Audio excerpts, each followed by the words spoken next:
Hello, this is the TradeSite U.S. Stocks and Futures Market Preview and Domestic Economic Data Roadmap for the week beginning Monday, October 29th and ending Friday, November 2nd, 2018.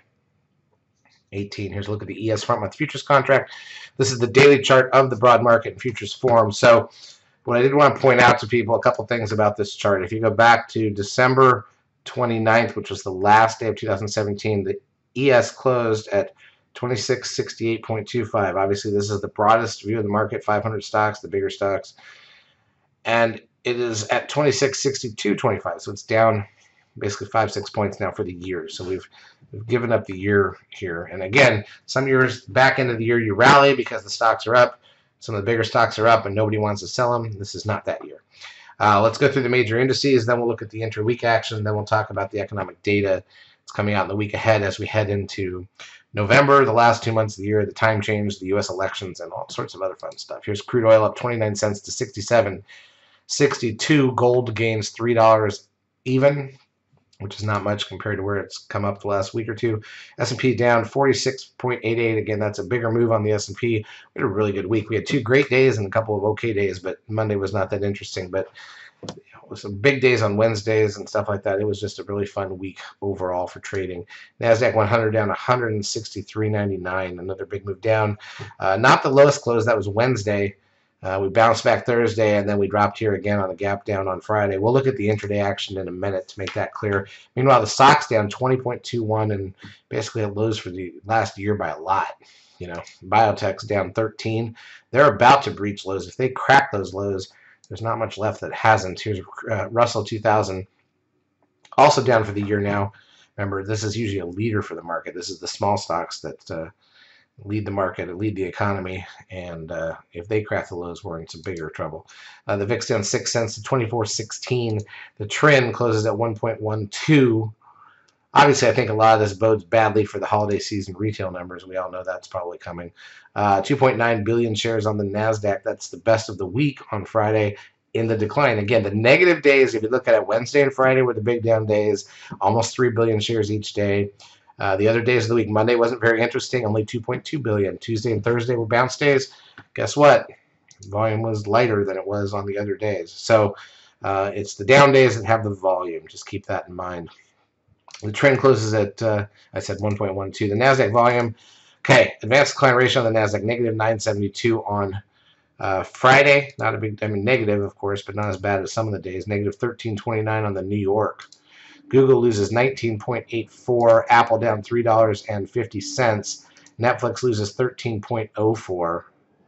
And again, that's 6-month low on Netflix. Amazon down 139.36 on earnings. By the way, I will point out, let's go back to Google for a second. Google was down much, much more overnight and recovered during the day. So Google came back. Amazon did not. Tesla up. Actually, Tesla's heading back towards highs in the middle of all this. Like, we don't know. Nothing to see here. Let's just go higher.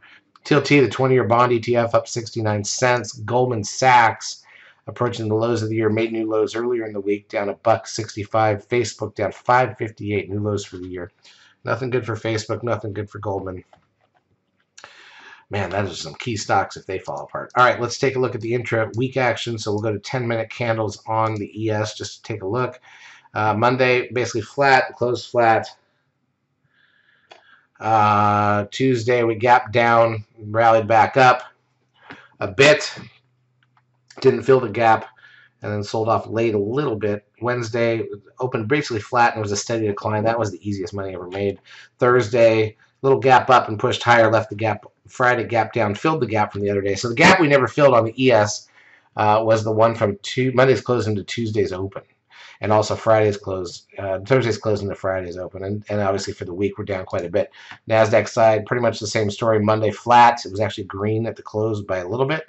Tuesday gap down, tried to rally back up. It filled the gap to the tick. So there's no gaps left behind here. Wednesday, the big down day.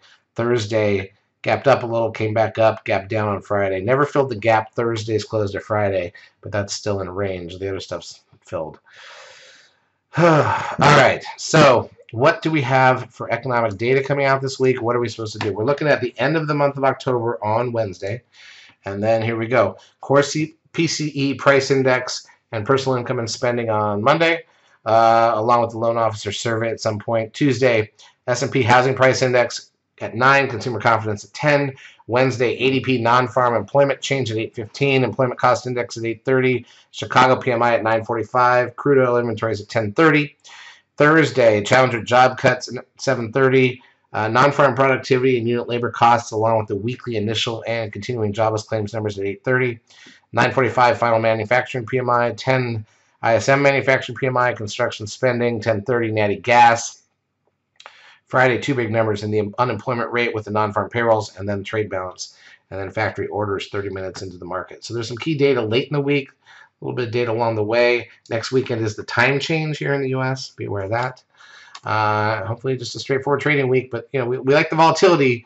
If you we'd like to have 3 good solid trading days every week. I feel like we only had 2 of them this last week, but it is what it is. Charts as usual brought to you by eSignal. If you've not yet taken a trial of our services, feel free to do so. We'll help you out for a couple weeks. Have a great trading week.